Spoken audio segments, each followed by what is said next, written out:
চলে এলাম আমি তোমাদের সামনে তো আর একটা বাতাবি লেবুর রেসিপি নিয়ে। তো আজকে বাতাবি লেবুটা মাখা করব। তো কিভাবে আমি মাখা করি তোমাদের সঙ্গে আমি শেয়ার করব। তো আমি এখন বাতাবি লেবুটা ভালোভাবে কেটে নেব। তো এখন আমি বাতাবি লেবুটা ভালোভাবে এই ছুরি দিয়ে কেটে নিচ্ছি। তো এই দিকটাও কেটে নিচ্ছি, সামনের দিকটাও কেটে নিয়েছি, পিছন দিকটাও কেটে নিচ্ছি। একটু হালকা লাল হবে। তো এটা আমার বাপের বাড়ির গাছের লেবু। তো আজকে আমি এটা কাটছি, দেখুন পুরোটা আমি কেটে নিয়ে তোমাদের সামনে দেখাচ্ছি। এরকমভাবে চারিদিকটা আমি ছুরির সাহায্যে একটু কেটে নিয়েছি। তো এখন আমি এরকমভাবে খোসাগুলো পুরো ছাড়িয়ে নেব। বন্ধুরা দেখুন, এইভাবে পুরো বাতাবি লেবুটা আমি ছাড়িয়ে নিচ্ছি।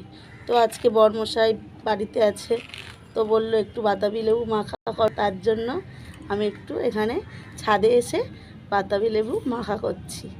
এইভাবে খোসাগুলো পুরোটা আমি ছাড়িয়ে নেব। তো এখন আমি একটু জল দিয়ে এটা ধুয়ে নেব। বন্ধুরা আমি ধুয়ে নিয়ে চলে এসেছি। তো একটা প্লেট নিয়ে নিয়েছি। তো এখন আমি লেবুটাকে এইভাবে ফাটিয়ে নেব। এইভাবে ফাটিয়ে নিয়েছি, দেখুন হালকা একটা লাল লাল, তো এটা বেশি লাল না। তো তার জন্য আমি এখন এরমভাবে সব লেবুগুলো ছাড়িয়ে নেব। সব লেবুটা আমি ছাড়িয়ে নিয়ে আমি আপনাদের সঙ্গে আসছি। তো বন্ধুরা এখানে আমি লেবুটা পুরোটা ছাড়িয়ে নিয়েছি। তো এখন আমি দিয়ে দেবো পরিমাণ মতো এটা বিট নুন।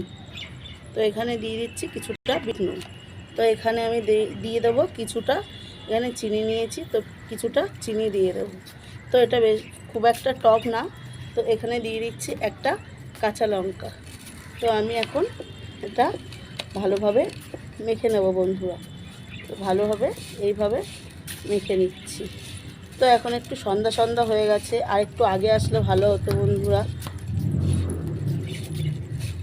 তো দেখুন আমার এটা মাখা হয়ে গেছে। এর মধ্যে কাসুন্দি দিলেও ভালো লাগে বন্ধুরা।